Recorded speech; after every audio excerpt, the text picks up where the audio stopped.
본말씀 사경의 두 번째 날 오신 여러분들을 환영하고 축복합니다. 우리 좌우 옆 사람 보고 은혜 받읍시다라고 인사하겠습니다. 은혜 받읍시다. 한 가지만 더 인사할까요? 성령 충만하세요. 네, 성령 충만하시기 바랍니다. 아멘. 우리 다 같이 찬양으로 하나님께 박수 치시면서 영광 올리도록 하겠습니다.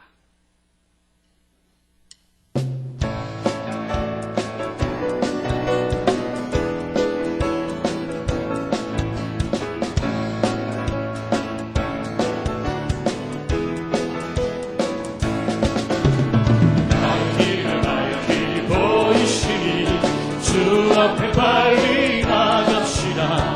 우리를 찾는 구주 예수 보러라 하시네. 죄야 벗은 우리 영혼은 기뻐 뛰며 주를 보겠네.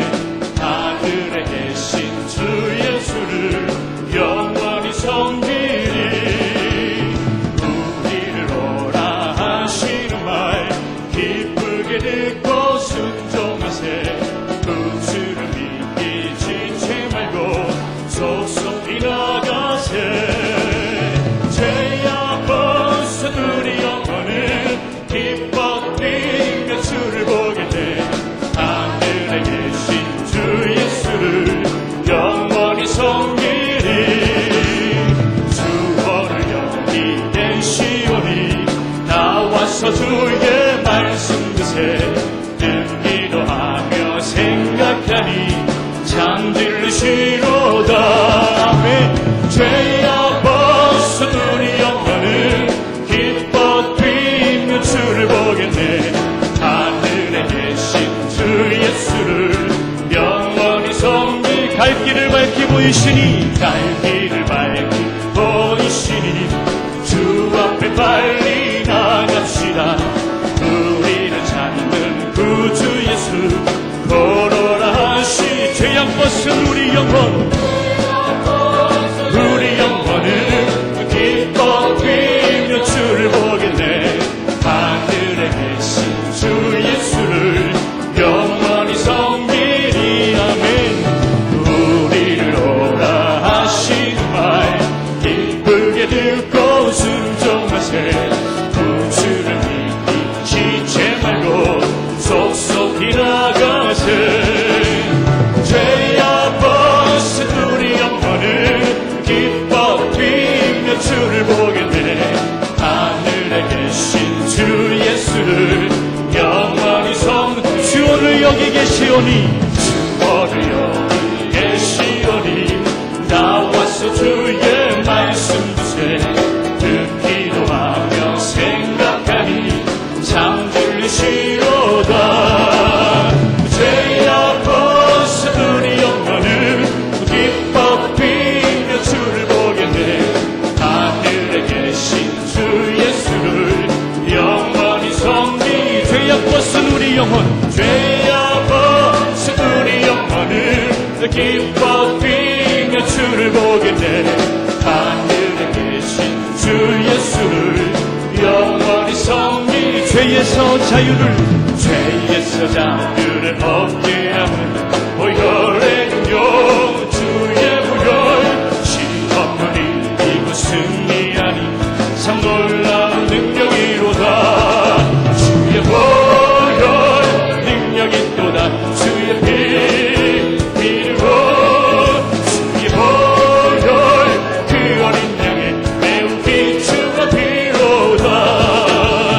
육체의 정력을 이기려면 보혈의 능력. 주의 보혈 정결한 마음을 얻게 하니 참 놀라운 능력이로. 주의 보혈 능력이 또다. 주의 피로 주의 보혈 그 어린 양의 매우 기중한 피로다. 눈보다 더 이게 맑히는 것 보혈의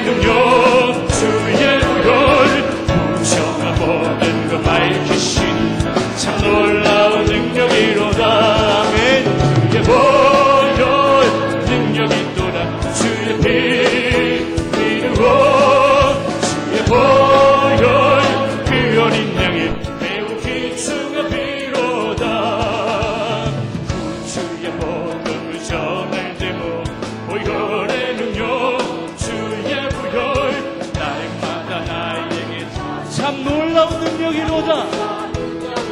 할렐루야. 보혈 능력이 또다 주의 피 이루어 주의 보혈 그 어린 양의 매우 귀중한 피로 죄에서 자유를 죄에서 자유를 얻게 하는 보혈의 능력 주의 보혈 심판을 이기고 승리하니 참 놀라운 능력이로다 주의 보혈 능력이 또다 주의 피 이루어 주의 보혈 그 어린 양의 매우 귀중한 피로다 육체의 정욕 육체의 이기는 보혈의 능력 주의 보혈 정결한 마음을 얻게 하니 참 놀라운 능력이로다 주의 보혈 능력이 또다 주의 피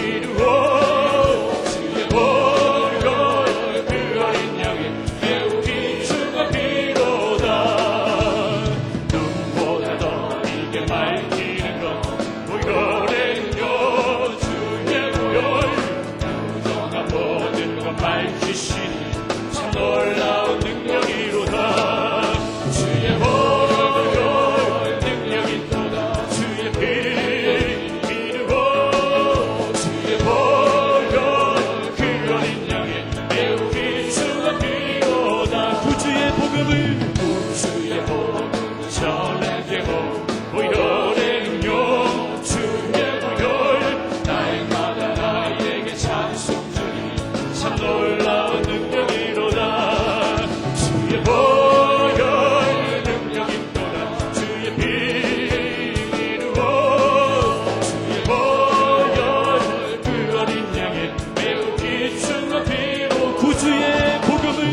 구주의 복음을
사모하는 자 하나님의 평안을 바라보는 자 너의 모든 것 창조하신 우리 너를 얼마나 사랑하시는지 얼마나 사랑하시는지 아멘. 하나님께 찬양과 경배하는 자 하나님의 선하심을 닮아가는 자 너의 모든 것 창조하신 우리 주님이 너를 찾아 삼으셨네 하나님 사랑의 눈으로 하나님 사랑의 눈으로 너를 어느 때나 바라보시고 하나님인 자 비로소 언제나 너에게 기울이시네 어두움에 밝은 빛을 비춰주시고 너의 작은 시름에도 응답하시니 너는 어느 곳에 있든지 주를 향하고 주만 바라보지 하나님 사랑의 눈으로 하나님 사랑의 눈으로 너를 어느 때나 바라보시고 하나님인 자 비로소 언제나 너에게 기울이시네 어두움에 밝은 빛을 비춰주시고 너의 작은 시름에도 응답하시니 너는 어느 곳에 있든지 주를 향하고 주만 바라보 주만 바라볼지라 주만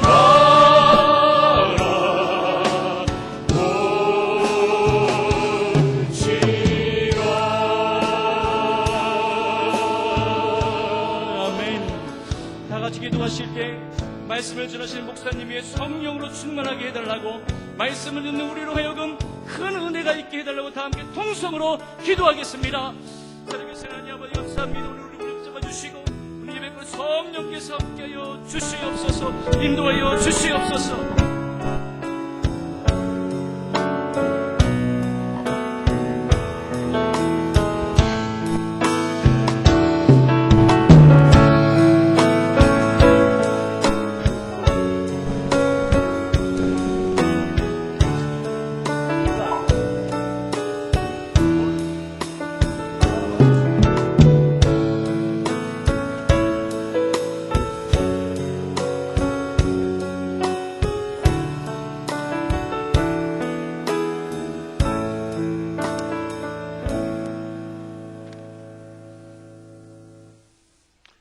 할렐루야. 우리들의 삶의 주인이 되시며 소망이 되시는 하나님 아버지 은혜를 참으로 감사드리옵나이다.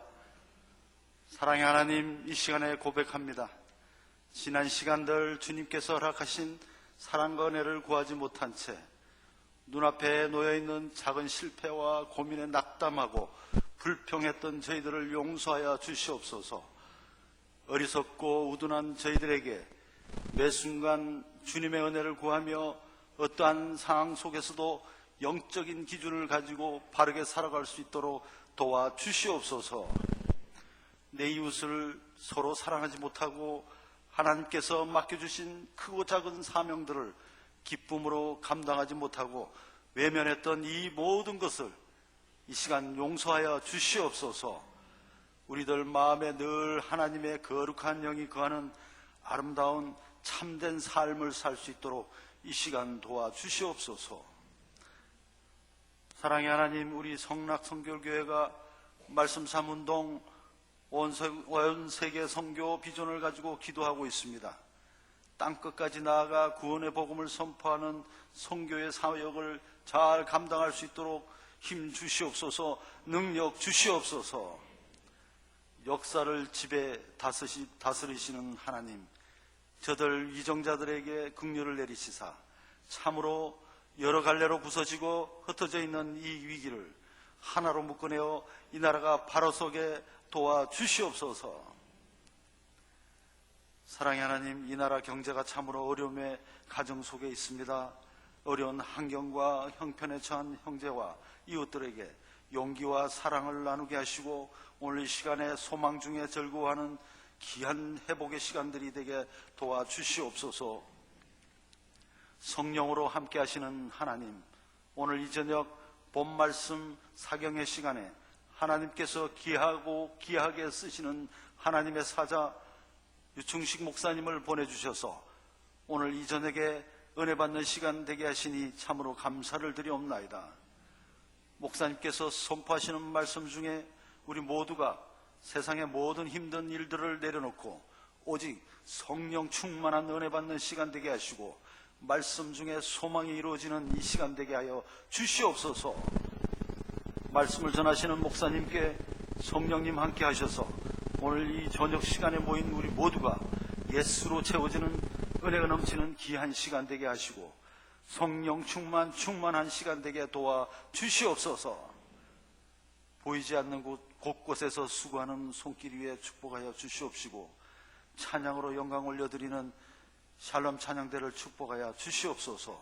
이 모든 말씀 존귀하신 예수님 이름 받들어 기도드렸사옵나이다. 아멘.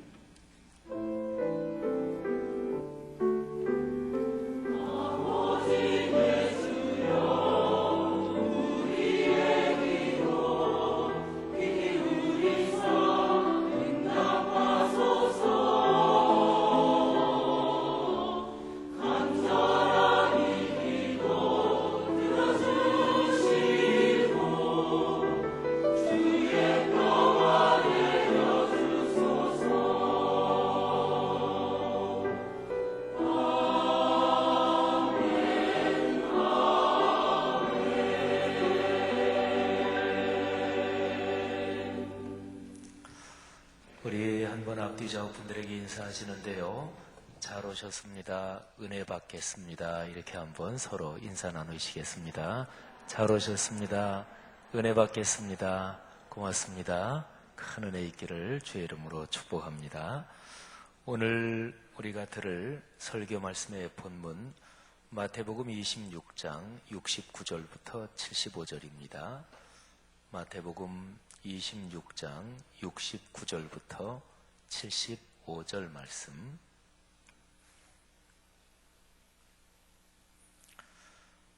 다 찾으셨으면 서리를 맞추어서 다 함께 봉독하겠습니다. 베드로가 바깥들에 앉았더니 한 여종이 나와 이르되 너도 갈릴리 사람 예수와 함께 있었도다 하거늘 베드로가 모든 사람 앞에서 부인하여 이르되 나는 네가 무슨 말을 하는지 알지 못하겠노라 하며 앞문까지 나아가니 다른 여종이 그를 보고 거기 있는 사람들에게 말하되 이 사람은 나사렛 예수와 함께 있었도다 하며 베드로가 맹세하고 또 부인하여 이르되 나는 그 사람을 알지 못하노라 하더라. 조금 후에 곁에 섰던 사람들이 나와 베드로에게 이르되 너도 진실로 그 도당이라 내 말소리가 너를 표명한다 하거늘 그가 저주하며 맹세하여 이르되 나는 그 사람을 알지 못하노라 하니 곧 달리 울더라. 이에 베드로가 예수의 말씀에 닭 울기 전에 네가 3번 나를 부인하리라 하심이 생각나서 밖에 나가서 심히 통곡하니라. 아멘. 우리 샬롬 찬양대 하나님 앞에 찬양 올리겠습니다.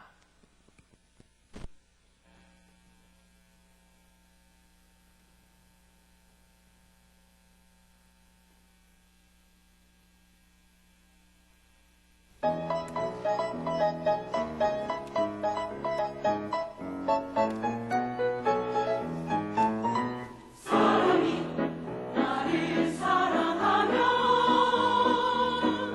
내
귀한 찬양 축복합니다.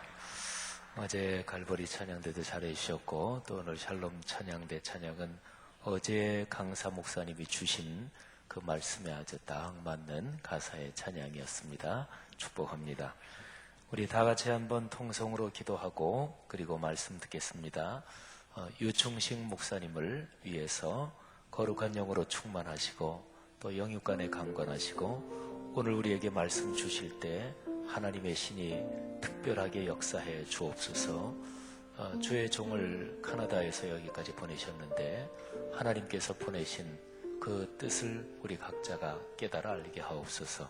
오늘 여기 말씀 듣는 성도들 가운데 하나님께서 유 목사님을 나 한 사람을 위해서 보내셨구나, 이렇게 은혜 받을 수 있는 분이 계실 줄로 믿습니다. 은혜 받는다는 게 그런 거죠.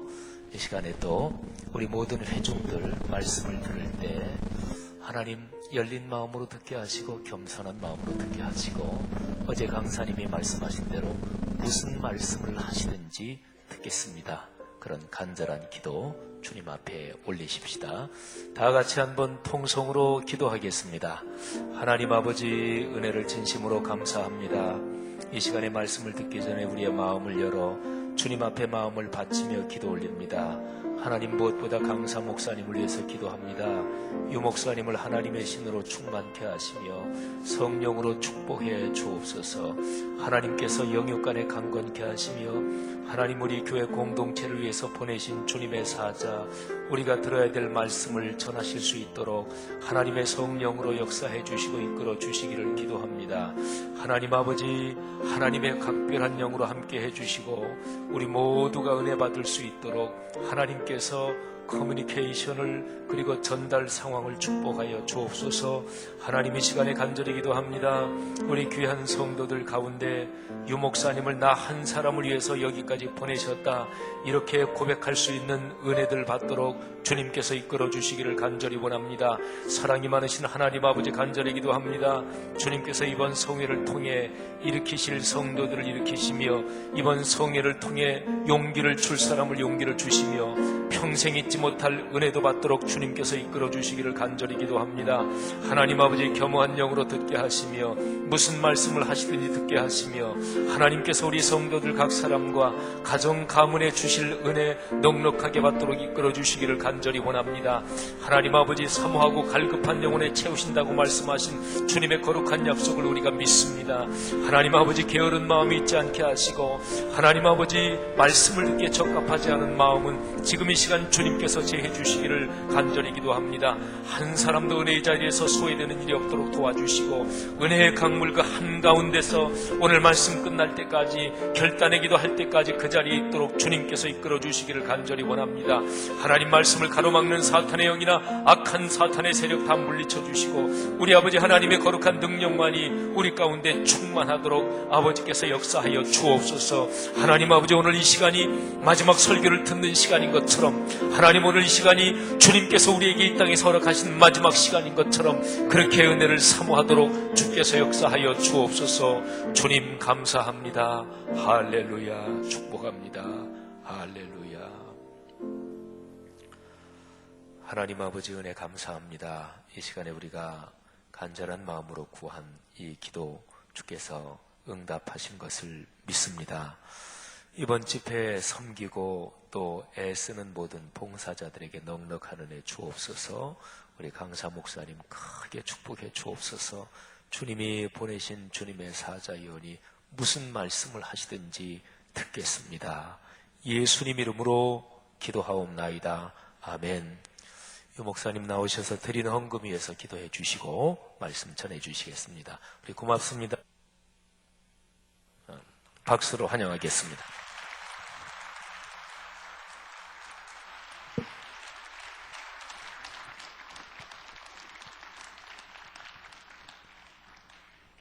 한 번 더 기도하시겠습니다. 주님, 주 앞에 달려나와 예배하며 빈손으로 나오지 아니하고 예물 드린 귀한 손길들이 있습니다. 쓰고 남고 넉넉해서 아니라 할 일이 있고 필요한 부분들이 있지만 믿음으로 감사로 예물을 주 앞에 올려드렸사오니 주님 기쁘게 받아 주시옵소서.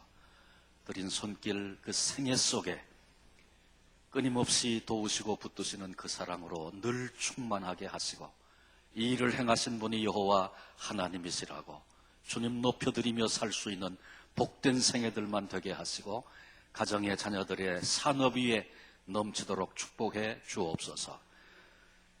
부족한 종이 또 주의 말씀 들고 섰습니다. 사람은 할 수 없지만 하게 하시는 주의 영이 오늘도 붙잡아 주셔서 하나님의 영광 나타내 주시옵고 사모하는 성도들에게 하나님이 허락하시는 그 은혜로 충만함을 누리게 하옵소서. 예수님의 이름으로 기도합니다. 아멘. 사람은 누구나 원튼 원치 않든 간에 인생을 살아가면서 수없이 많은 실패들을 경험합니다. 그리스도인들도 예외가 아닙니다. 그런데 누구나 겪는 이 실패를 어떻게 다루는가, 그것이 우리 인생에 대단히 중요합니다.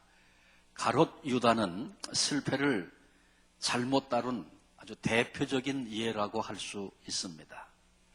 하나님의 사람, 주님께 쓰임받는 사람, 그리스도인, 이런 말들은 전혀 실패하지 않는 사람을 의미하는 것이 아닙니다.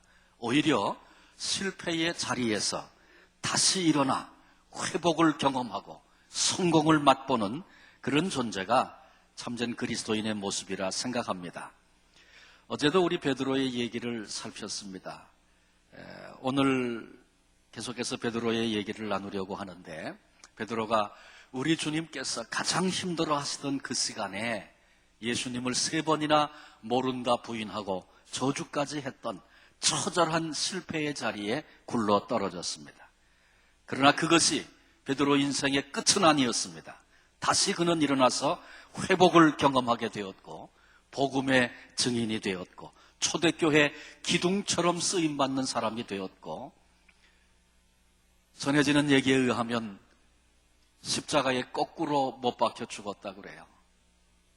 베드로를 잡아서 십자가에 못 박으려고 할 때에 베드로가 우리 선생님 지신 그 십자가 똑같은 모습으로 내가 어떻게 그렇게 죽을 수 있겠는가, 좀 수고스럽더라도 나를 거꾸로 달아달라고 그렇게 자청해서 거꾸로 달렸다는 그런 전해지는 얘기가 있습니다. 신앙의 거장으로서 많은 사람에게 영향을 끼쳤던 그런 삶을 살았습니다. 우리도 예외 없이 인생길을 걸으면서, 신앙의 길을 걸으면서 수없이 많은 실패를 했었습니다.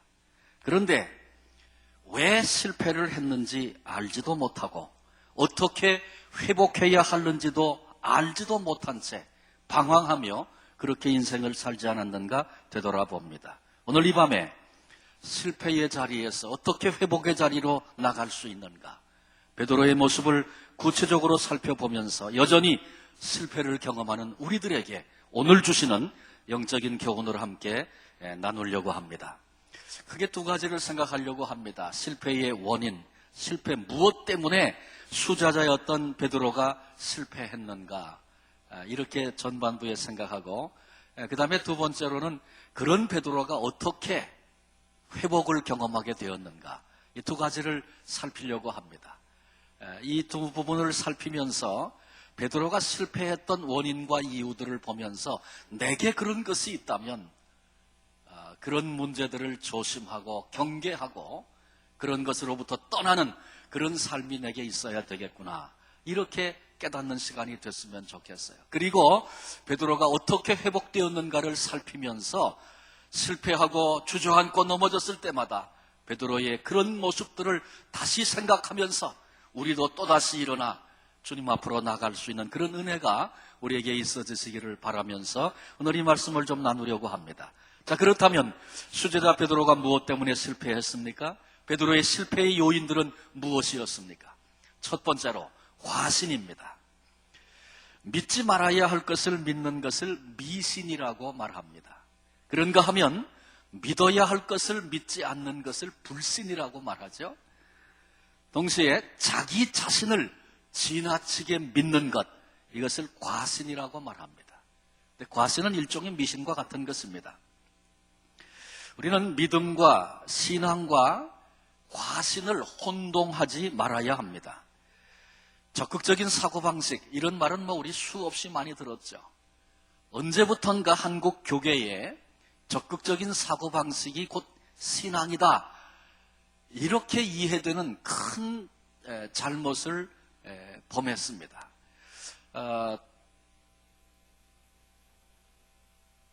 적극적인 사고방식이 없는 사람보다 적극적인 사고방식을 가진 사람이 훨씬 더 능률적으로 힘있게 인생을 사는 것이 틀림없습니다. 그러나 그렇다고 해서 적극적인 사고방식이 곧 신앙이라는 착각을 우리가 범해서는 안 될 것입니다. 적극적인 사고방식에서 그들이 슬로건처럼 외치는 게 하나 있습니다. 그게 뭐냐 하면 나는 할 수 있다, 이런 외침입니다. 그래서 회사나 기업들이 이 적극적인 사고방식을 도입하고 훈련합니다. 그래서 길거리에 나가서 사람들 많은 데서 나는 할 수 있다고 외치게 하고 또 그런 일들을 시도하게 하면서 스스로 용기를 얻는 그런 삶을 살도록 도전합니다. 여러분, 우리가 신앙생활하고 있는 그리스도인들이고 예수 믿는 사람들인데 우리가 오늘까지 신앙생활에 오면서 나는 할 수 있다, 여러분 그렇게 생각이 되십니까? 신앙의 결론이 그런 것입니까? 결코 그렇지 않다는 거 우리 압니다. 할 줄로 알았는데, 그렇게 생각했는데 결국 내 것 가지고, 내 경험 가지고, 내 지식 가지고, 내 힘 가지고는 할 수 없다는 사실 앞에 우리가 서서, 그래서 주여 나를 도우시옵소서, 주님을 바라보게 되는 것, 주님을 의지하게 되는 것, 이것이 우리의 믿음이고 우리의 신앙 아니겠습니까? 그런데 나는 할 수 있다, 이것이 어떻게 기독교 신앙이 될 수 있겠어요? 나의 약함, 할 수 없는 것, 무능함, 그것을 보기 때문에 하게 하시는 주님을 의지하고 주님을 바라보고 주님께 맡기게 될 때에, 바울은 그런 얘기를 했죠. 주님께 자신의 그 가시를 위해서 3번씩 기도했는데 내 은혜가 내게 족하도다, 그런 응답을 들었어요. 다시 말하면 육체의 약함을 그대로 가지고 이제는 살 수밖에 없는 그런 결론 앞에 서게 된 겁니다. 그런데 그때 바울이 절망하지 않고 내가 약할 때 그리스도의 능력이 내 안에서 온전케 됨을 내가 안다. 그래서 약한 것을 오히려 자랑하는도다, 그는 그렇게 고백합니다. 내가 약하고 할 수 없는 존재고, 그런데 그런 나를 쓰시는 하나님을 바라보면서 내가 약해서 할 수 없기 때문에 내가 지혜롭지 못하고 약하고 무지한 것이 무슨 자랑이 될 수 있겠어요? 그러나 약한 것 때문에, 할 수 없는 것 때문에 하게 하시는 주님을 바라보고 의지하고 기도할 수 있다면 그때 그 사람은 하나님 안에서 강함을 경험하게 되는 것이죠. 그래서 우리가 안 되는 것, 젊어서는 다 할 줄 알고 나는 그렇게 안 되리라 생각하고 살았지만 하나님 앞에서 내가 결국 아무것도 아닌 존재라는 것 깨닫게 될 때 비로소 참된 믿음의 고백을 가지고 주 앞에 설 수 있는 것 아니겠습니까? 자신의 약함과 부족함을 아는 사람, 그 사람은 그러기에 기도의 자리로 나갈 수밖에 없습니다. 하나님을 의지하고 도움을 요청하고 하나님을 신뢰하며 살 수밖에 없습니다. 그러나 자신을 과신하는 사람은 기도하려고 하지 않습니다. 기도의 필요조차 느끼지 않습니다. 다 읽지는 않았습니다만은 본장을 주의 깊게 읽어보면 그날 주님과 베드로 사이에 아주 긴장감 있는 대화가 진행이 됐었어요. 주님께서 31절에 보면 오늘 밤 너희가 다 나를 버리리라, 엄청난 말씀을 주님이 하셨어요. 근데 그때 그 주님의 말씀을 듣고 베드로가 뭐라고 말합니까? 모두 주를 버릴지라도 나는 결코 버리지 않겠나이다. 다 버려도 나는 결코 그러지 않을 것입니다. 그러자 주님께서 더 구체적으로 말씀하셨죠. 내가 오늘 밤 다굴기 전에 3번 나를 부인하리라. 주님께서 그렇게 말씀하셨어요. 그랬더니 베드로가 펄쩍 뛰면서 주님, 아직도 제가 누군지를 잘 모르십니까? 비록 내가 주와 함께 죽게 된다 할지라도 결코 주님을 부인하는 일은 없을 것입니다. 호언장담하는 베드로, 자기를 과신하고 있는 베드로의 모습을 성경 속에서 만납니다. 근데 하나 주의해야 될 것은 이때 베드로가 자기 마음에도 없는 말을 예수님, 우리 주님을 속이면서 그렇게 한 말은 결코 아닙니다. 베드로, 다 버려도 나는 버리고 싶지 않고 그 자리가 죽음의 자리일지라도 그 길도 함께 주님과 가기를 원했던 것, 이것이 베드로의 마음이고 베드로의 소원이고 진심이었습니다. 그런데 문제는 자기가 어떤 존재인지를 몰랐다는 거죠. 그랬기에 자기를 과신하고 적어도 나는 그렇게 할 수 있겠다 여기며 이런 호언장담을 하게 된 것입니다. 여러분, 우리도 마찬가지입니다. 내가 어떤 존재인지를 모르고 장담하고 그게 내 진심이라 할지라도 내가 그렇게 할 수 없는 연약한 존재라는 사실을 모르면 나는 이게 진심이라고 말하지만 스스로 과신하고 호언장담하는 베드로와 똑같은 과오를 범하게 됩니다. 내가 나를 과신하고 호언장담하면요, 반드시 실패하게 됩니다. 결코 승리할 수 없습니다. 주님께서 내가 나를 버릴 거야, 너희가 다 나를 떠난다, 이 밤에 닭이 울 텐데 그 전에 3번 나를 부인할 것이다, 점점 더 구체적으로 주님이 말씀하실 때 그때 베드로가 그랬어야 맞지 않겠습니까? 주님, 내가 그런 자리에 떨어진단 말입니까? 저는 결코 그렇게 되기를 원치 않습니다. 주님, 나를 좀 도와주십시오. 그 부끄러운, 그 수치스러운 주님을 배신하는 그런 자리에 서지 않도록 주여 나를 좀 도와주십시오. 이렇게 주님께 요청했어야 맞지 않겠습니까? 그런데 베드로는 자기가 넉넉히 그리할 줄로 알았던, 자기를 과신했던 그런 사람이었기에 주님께 요청하지도 기도하지도 않았던 그런 사람이 되고 만 것입니다. 심지어 주님께서 겟세마네 동산에서 땀방울이 핏방울이 되도록 기도하시면서 너희가 한순간도 나와 함께 깨어서 기도할 수 없더냐, 시험에 들지 않도록 깨어서 기도해라. 우리 주님이 간절한 마음으로 그렇게 애통하며 기도하시면서 너희도 나와 함께 깨어서 기도하라고, 그래야 시험에 들지 않는다고 구체적으로 주님께서 말씀해 주시고 당부하셨음에도 불구하고 베드로 깨어서 기도하지 못했던 그런 사람이었습니다. 여러분, 우리도 내 생각, 내 판단, 내 느낌, 이런 것들을 과신하는 어리석은 자가 되어서는 안 됩니다. 내 생각을 과신하고 내 느낌을, 내 판단을 과신하고 그래서 지나치게 자신 있게 얘기하며 호언장담하며 그렇게 인생을 산다면 반드시 그것 때문에 실패의 다리에 떨어질 그런 순간이 온다는 것 잊지 말고 기억해야 합니다. 나도 모르는 사이에 호언장담하는 습관이 내게 있지는 않은가? 내가 과거에 그런 일 때문에 실패한 것은 아니었는가? 하나님 앞에서 나를 성찰하고 돌아볼 수 있는 그런 시간이 될 수 있기를 바랍니다. 두 번째로 베드로가 실패했던 두 번째 요인은 멀찍이 주님을 따랐기 때문에 그렇습니다. 58절에 보니까 베드로가 멀찍이 예수를 따라 대제사장의 집들에까지 가서 이렇게 기록해 주고 있습니다. 예수님을 따라가기는 따라갔는데 멀찍이 따랐다, 성경이 그렇게 묘사하고 있습니다. 멀찍이 쫓는 방식, 이것은 유익하면 접근하고 불리하면 돌아설 수 있는 그런 정도의 거리, 그런 자리가 멀찍이 따르는 자리입니다. 계산된 자리죠. 세상의 안목으로 보면 굉장히 지혜로운 처사일 수 있습니다. 섣불리 발 디디지 않고 떨어져서 보는 겁니다. 이게 내게 유익할까? 내게 손해는 되지 않을까? 확인하고 그리고 나서 다가가도 갈 것이고 아니면 돌아설 것이고, 이런 자리, 멀찍이 따르는 자리입니다. 그런데 세상적으로는 그게 지혜로울지 모르지만 신앙적으로 멀찍이 쫓는 방식, 그런 삶의 방식은 대단히 위험한 방식이고 대단히 위험한 자리입니다. 예수님께로부터 멀리 떨어진 거리, 위험한 거리입니다. 베드로는 이것 때문에 실패한 것입니다. 여러분, 자동차 운전할 때 안전거리를 유지해야 된다, 그런 말 있죠.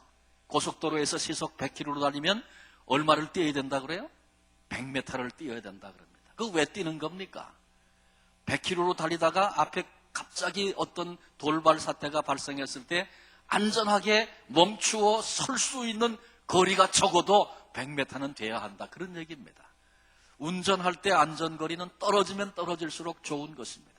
그런데 그런데 반면에 신앙에도 안전거리가 있습니다. 신앙생활의 안전거리는 떨어지면 안 됩니다. 예수님께서 그런 말씀하셨어요. 나는 포도나무요 너희는 가지니 너희가 내 안에 있으면 절로 열매를 맺느니라. 예수님께 붙어 있어야 한다고 주님이 말씀하셨어요. 멋진 꽃을 피워낸 그런 장미꽃이 있다고 한번 가정을 해보십시오. 지금 꽃이 아주 쌩쌩해요. 근데 그 가지를 칼로 자릅니다. 그러면 어떻게 됩니까? 여전히 똑같이 쌩쌩하고 아름다운 모습과 자태를 뽐냅니다. 그러나 잘려지면 지금은 그런 것 같이 보여도 분명합니다. 얼마 안 가서 다 말라버리고 시들어버리고 마른 나무까지 돼버리고 마는 것입니다. 예수님께로부터 우리가 떨어지면 이와 같습니다. 1mm라도 떨어지면 그 가지는 나무에서 잘려진 가지입니다. 운명이 결정된 것입니다. 그러므로 우리는 우리 주님을 따르는 이 신앙길에 예수님을 가까이 따르는 자가 되어져야 합니다. 모든 것을 버리고 주님을 따르기를 주께서 원하셨죠. 제자들이 그런 모습으로 어제 살폈던 것처럼 배와 금을 그날 잡은 많은 고기 다 버려두고 주님을 쫓았습니다. 주님을 이같이 쫓고 따르는 데에 방해가 되는 것이 있다면 그것을 다 포기하고라도 주님께 붙어있는 주님을 따라가는 자가 되어져야 합니다. 나는 어떤 일을 하고 나면 어떤 상황을 만나면 그 다음에 신앙을 까먹고 방황하고 흔들거리는가, 그게 내게는 어떤 것인가를 좀 생각해 봐야 합니다. 그런 문제만 걸리면 마귀가 나보다 나를 더 잘 알아요. 그래서 아무개는 요런 거 한번 건드리면 넘어져 아는 거예요. 그래서 신앙생활 막 열심히 한다고 막 그러는데 그때 한번 탁 건드리면 뒤집어지는 거죠. 그래가지고 또 그냥 무너지고 넘어졌다가 또 회개하고 다시 돌아왔는데 또 해보려고 그러면 또 마귀가 그때 건드리고 그런 일들이 있다는 거죠. 어떤 문제가 나로 주님께로부터 멀어지고 떨어지게 하는가, 그것을 살펴보고 하나님께 정직한 고백을 드리면서 하나님, 나는 이런 문제 앞에 넘어지는 연약한 자입니다. 그런 상황이 내게 다가올 때 그 순간 내 안에 계시는 성령님께, 성령님 나를 좀 도와주십시오. 내가 이 문제 앞에 넘어지는 자임을 주께서 아시지 않습니까? 주의 은혜가 아니면 내가 주께 붙어 있을 수 없나이다. 주님을 의뢰하고 의지할 때 주님이 우리를 도와주실 것입니다. 그래서 주님께 붙어 있는 그런 삶, 그런 거리가 신앙의 안전거리임을 결코 잊지 말아야 합니다. 오래전에 제가 강원도 도암교회에 있을 때 그 교회에 당시 4형제가 있었어요. 남편들이 장로님이기도 하고 존경받는 그런 집안이고, 그런데 그 막내 황옥순 집사님, 벌써 그분이 나중에는 권사님 되셨는데 제가 있을 때 이제 집사님이셨는데 막내딸이에요. 이 막내딸은 키가 훤칠하고 인물이 좋고 그런 분인데 남편은 키가 자그마하고 그런 분이 남편이에요. 저는 처음에 몰랐는데 얘기 들어보니까 그 방씨 집안이 전부가 다 그 신앙생활을 잘들 하고 있었는데 그 집안이 그 당시 과거에 그 농사를 크게 짓던 집안이었다 그래요. 그런데 그 집에 머슴이 한 사람이 있었는데 일을 너무너무 잘하는 거예요. 그래서 이 부모님들이 눈여겨봤다가 막내딸하고 결혼을 시켰어요. 근데 머슴이었다가 주인딸하고 결혼했으니까 뭐 좋기도 하겠지만 자격지심 뭐 이런 게 있는 거죠. 그래서 이분이 평상시 때는 그렇게 수줍음도 타고 뭐 말도 큰 소리로 못하고 그런 분인데 술을 먹었다 그러면 병이 나는 거예요. 그래서 막 큰일을 벌이기도 하고, 그 손윗동서가 장로님, 존경받는 장로님인데 그 장로님을 때려 죽인다고 도끼를 들고 소리를 지르면서 온 동네를 쫓아다니고 별일이 다 있었어요. 근데 제가 그런 얘기를 들었고, 또 제가 부임해 간 다음에 뭐라 그러냐면 그분이 그 전에 교회 와가지고 목사님 멱살을, 전도사님 멱살을 막 잡고 자기 아내가 전도사 보려고 교회 나온다 그러고 막 멱살을 들었다 놨다고 그랬다는 거예요. 근데 보니까 뭐 아주 얌전하고 뭐 말을 걸면 얼굴이 뻘개지고 이런 분이 도대체 그럴 것 같지 않은 분이 그랬다는 거예요. 그런데 어느 날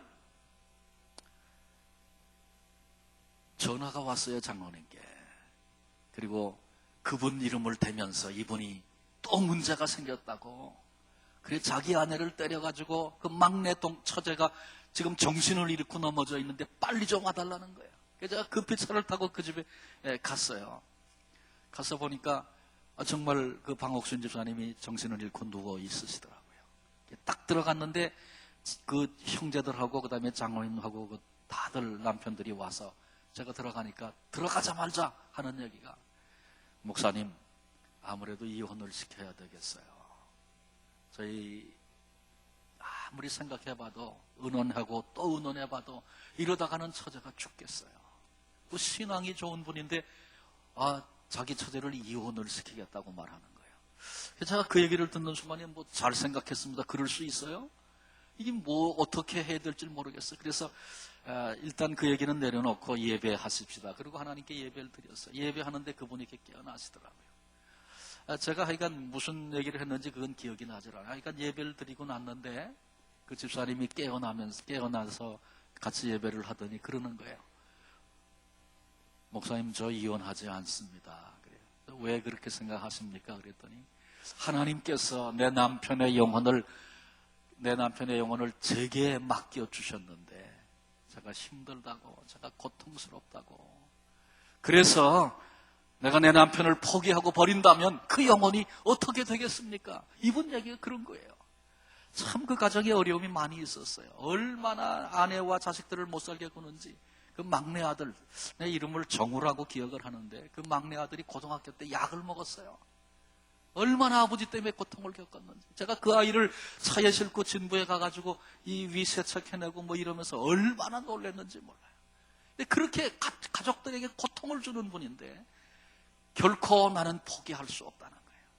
그래서 잘 알겠다고 예배 마치고 나오려고 그러니까 그날이 마침 수요일이었는데, 목사님 저 오늘 수요 예배 드리고 싶어요. 목사님 가는 길에 나 교회 좀 내려줄 수 있어요? 그래서 제가 그분을 차에 태워가지고 교회 내려드리고, 그리고 내가 바로 옆에 있는 사택에 들어와서 예배 준비하고, 그리고 이제 옷을 갈아입고 이제 예배 드리러 나갔어요. 나가서 보니까 그분이 교회 뒤에 이렇게, 그때는 새로 교회를 짓기 전에서 마루 바닥인데 이불을 깔고 이렇게 들어놓아서 그분이 눈물을 흘리면서 부르던 찬송이 있어요. 그분이 일어나 앉지도 못하고 들어놓아서 눈물을 흘리면서 꿈에도 소원이 늘 찬송하면서 죽게도 나가기 원합니다. 그런 고통을 겪고, 제가 그런 얘기 수없이 워카발로 차가지고 이 창자가 상하고 별일이 다 있었거든요. 근데 그렇게 고통을 많이 겪던 분인데 결코 나는 내 남편의 영혼을 포기할 수 없습니다. 그렇게 말하면서 주님 믿는 것 때문에 억울한 얘기를 수없이 듣고 그런 핍박을 받았어도 내게는 소원이 있습니다. 주님께로 가까이 나아가는 것, 그것이 내 인생의 소원입니다. 그분이 불렀던 그 찬송가 제가 잊을 수가 없습니다. 우리는 조그마한 즐거움, 조그마한 이익 앞에도 신앙을 저버리고 주님을 떠나 멀리 갔던 순간들이 없었는가 한번 돌아봤으면 좋겠어요. 어떤 일이 있어도 주님께 가까이 나아가기 원합니다. 후일에 제가 그런 얘기 들었습니다. 그 남편이 그 후에도 별 고통을 다 줬어요. 그런데 그분은 벌써 돌아가셨는데, 돌아가실 때 그때 목회하던 목사님, 그 전에 계시던 목사님 세 분인가 네 분이 오셨다 그러죠. 그리고 구원받은 증거를 드러내고, 그렇게 참 증거를 드러내고 하나님이 그 영혼을 불러가셨다는 그 얘기를 들었습니다. 그 아내가 그 영혼 내가 포기할 수 없다고, 이런 고통이 있어도 내가 주님께로 가까이 나아가기 원한다고 그렇게 소원하며 그렇게 끝까지 섬겼는데, 하나님이 그 가정에 남편이 구원받는 기쁨, 그리고 그 자녀들이 다 믿음 안에서 잘 되는 아름다운 역사를 그 가정에 선물로 주셨습니다. 힘든 일이 있어도, 어려운 일이 있어도, 세상의 유혹과 바람이 불어도, 포기하고 싶은 순간이 우리에게 찾아와도 우리도 결단하고 주님께로 가까이 나아가는 것, 주님께 붙어 있는 것, 그 길이 내게 사는 길인 줄로 알아서 주님을 멀찍이 따르는 그런 어리석은 자리에 서지 않는 복되고 지혜로운 성도들이 되시기를 바랍니다. 교회 안에도 멀찍이 따르는 사람들만 있는 한 승리도 기쁨도 부흥도 거기에는 없습니다. 주님과 주님의 몸인 교회와 운명을 같이 하리라. 이렇게 결단하고 그 아픔의 한자리에 버티고서는 그 사람들을 통해서 주님의 영광을 받으시는 거죠. 당장 편하고 당장 좋다고 더 이상은 그런 고통은 당하기 싫다고 그래서 주님을 멀찍이 따르는 자리에 서게 되면 베드로와 같이 우리도 실패하게 되는 거죠. 세 번째로 베드로가 실패했던 것은 잘못된 자리에 앉았기 때문입니다. 58절에 보니까 그 결말을 보려고 안에 들어가 하인들과 함께 앉아 있더라.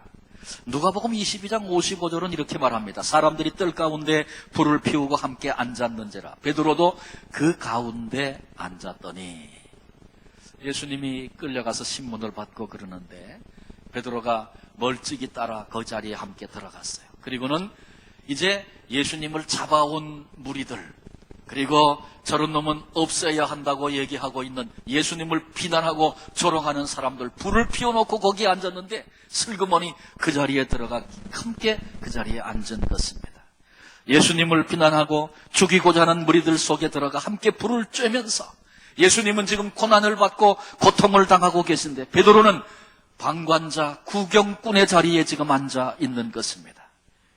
비난의 소리를 들으면서 예수님을 비난하는 조롱하는 얘기를 들으면서 자신의 정체를 드러내지 않으려고 함께 고개를 끄덕거리며 그 자리에 앉아있는 베드로의 모습을 좀 그려보십시오. 그것이 베드로로 하여금 실패하게 만들었던 실패의 원인이 되었습니다. 그러므로 성도된 우리는 앉아야 할 자리, 앉지 말아야 할 자리가 있다는 사실을 알고 그것을 잘 분별할 수 있는 지혜로운 사람이 되어져야 합니다. 내 인생의, 내 신앙의 현 주소를 수시로 점검하면서 예수님과 상관없는 자리라면 그 자리를 떠나야 합니다. 우리 주님께서 바라보시고 가슴 아파하실 수밖에 없는 그런 자리라면 결코 거기 머물러서는 안 되는 것입니다. 우린 교회와 함께 신앙생활을 합니다. 내가 섬겼던 교회 지나간 역사 속에 내가 앉았던 자리는 어떤 자리였는가? 내가 남긴 흔적은 어떤 흔적이었는가? 각각 돌아보는 지혜가 우리에게 필요합니다. 주님께서 기뻐하시지 않는 자리, 그런 자리라면 그 자리를 박차고 나갈 수 있는 결단과 용기가 우리에게 있어야 합니다. 사람들이 뭐라고 하는 거, 그거 베드로가 두려워했잖아요. 근데 우리도 그러기 쉬운 거예요. 사람들이 뭐라 그럴까봐 그게 두려워서 주님이 기뻐하시지 않는 자리, 거기에 함께 앉아서 고개를 끄덕거리며 앉아 있을 수 있는 그런 인간의 약함을 우리가 볼 수 있어야 합니다. 자, 베드로가 실패한 것 요인이 세 가지였다고 그랬어요. 첫 번째는 뭐 때문에? 자기를 과신했어요. 두 번째는 예수님을 멀찍이 따랐어요. 세 번째는 잘못된 자리에 앉았어요. 이런 것이 베드로가 실패했던 이유가 됐다. 이제 우리가 그렇게 말씀을 들었습니다.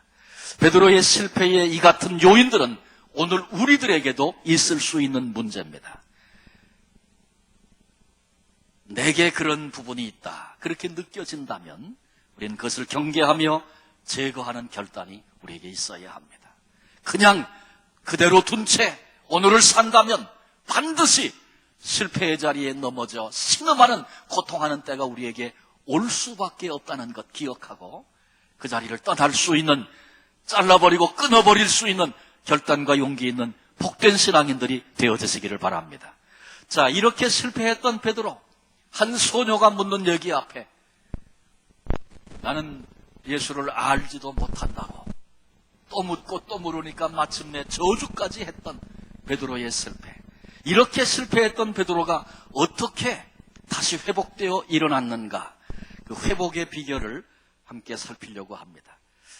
첫째로 말씀이 생각날 때 베드로가 회복하는 은혜를 누리게 됩니다. 75절에 보니까 이에 베드로가 예수의 말씀에 다굴기 전에 내가 3번 나를 부인하리라 하심이 생각나서 예수님을 부인하고 저주까지 했어요. 그런데 그 실패의 순간에 닭이 울었습니다. 닭이 울 때 베드로가 퍼뜩 머리에 주님이 앞서 말씀해 주신 주님의 말씀이 생각이 났어요. 내가 닭 울기 전에 3번 나를 부인하리라. 근데 그 말씀대로 그렇게 되지 않았습니까? 닭이 우는 순간에 미리 예고하시고 알려주셨던 주님의 말씀이 생각이 난 것입니다.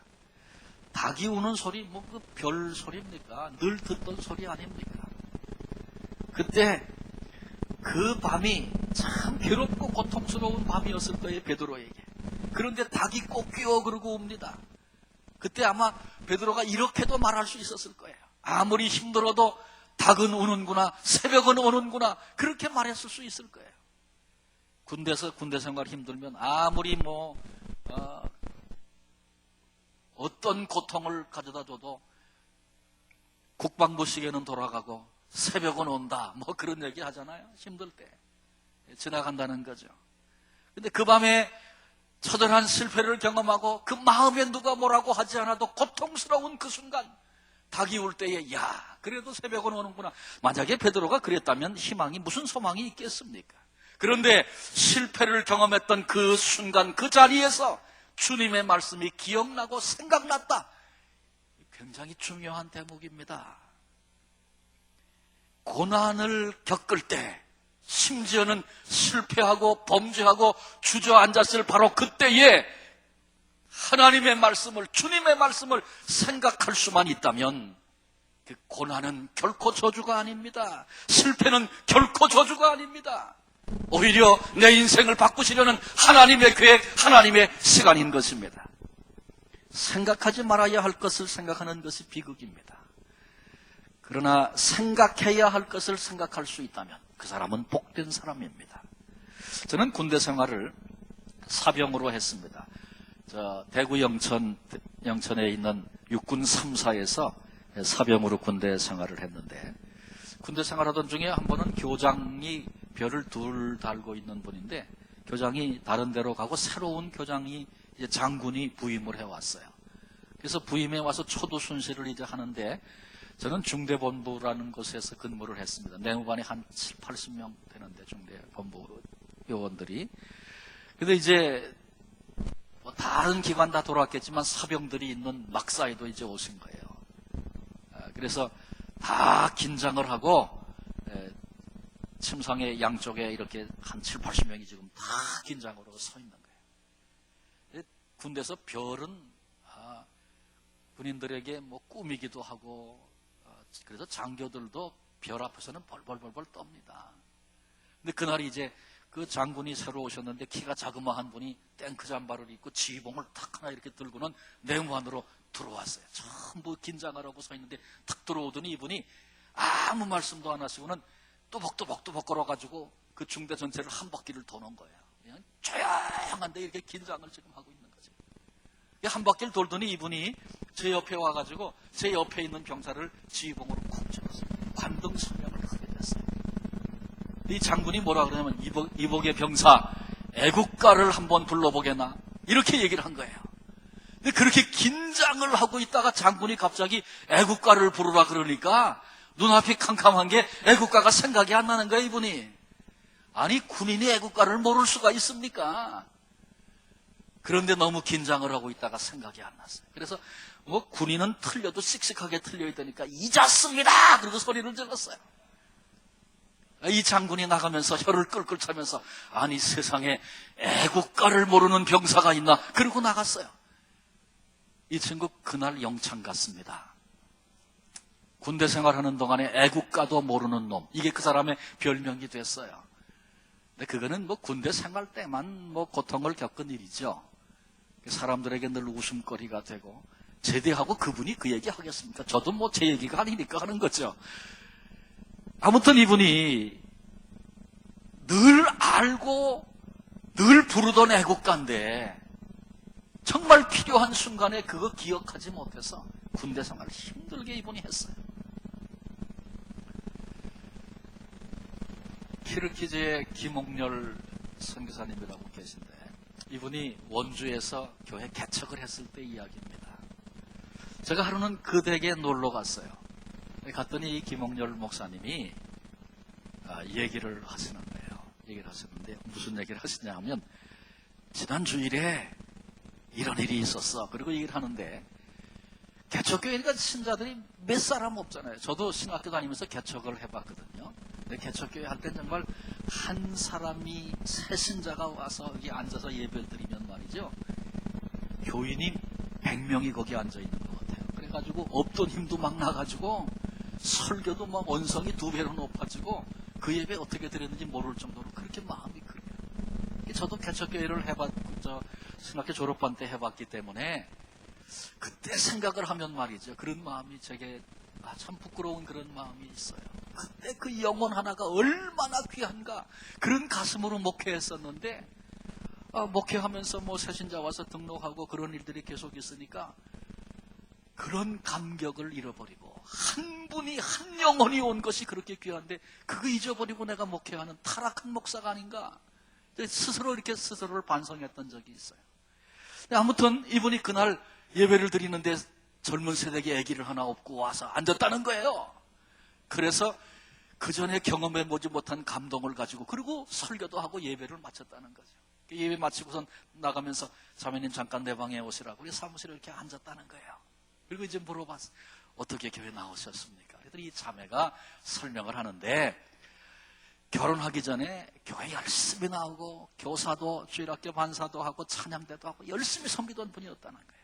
그런데 이분이 누구 중매로다가 지금 남편을 만나서 결혼을 했는데 이 남편은 키도 크고 잘생기고 그 다음에 시댁도 그러고 그 남편도 그러고 자기를 얼마나 아껴주고 사랑해주는지 결혼을 했는데 결혼하고 나서 그 다음에 몇 년 동안 교회를 안 다녔다는 사실조차 모르고 그냥 행복하게 살았다는 거예요. 그런데 그렇게 살던 중에 아들을 낳았다는 거죠. 근데 이 아들이 남편을 닮아서 얼마나 인물이 뛰어나고 그러니까 시댁에서 더 좋아하고 남편도 더 아껴주고 그렇게 행복하게 살았는데 이 아이가 한 열흘 전부터 설사를 시작했다는 겁니다. 설사하면 뭐 낫겠지 그랬는데 안 나니까 병원에 가서 조사해봐도 다 뭐 이상 없다 그러고 그냥 뭐 보리차 먹이라 그러고 근데 보리차만 먹여도 막 토해내고 그러니까 이러다가 내가 아들을 잃겠다 이런 두려움이 왈칵 밀려왔다는 거예요. 근데 그런 두려움이 밀려오는 순간에 갑자기 아니 내가 지금 뭐 하고 있지? 그러고 생각해보니까 지나간 몇 년 동안 하나님 떠나서 교회도 안 가고 예배도 안 드리고 그런데 행복한 줄 알고 살았다는 거예요. 근데 이제는 내가 아들을 잃겠다 그런 마음이 두려움이 드는 순간에 예수님이 생각이 나고 내가 얼마나 어처구니 없는 모습으로 인생을 살아왔는가 깨달아졌다는 거예요. 근데 그러고 나서 보니까 왔다 갔다 하면서 개척교회 뭐 개척 예배 드린다고 써붙이는 거 그거 다 봤대요. 그런데도 아무 감각이 없다는 거예요. 그래서 그날이 마침 토요일이었는데 내가 내일 아침에 교회 가서 예배 드려야지.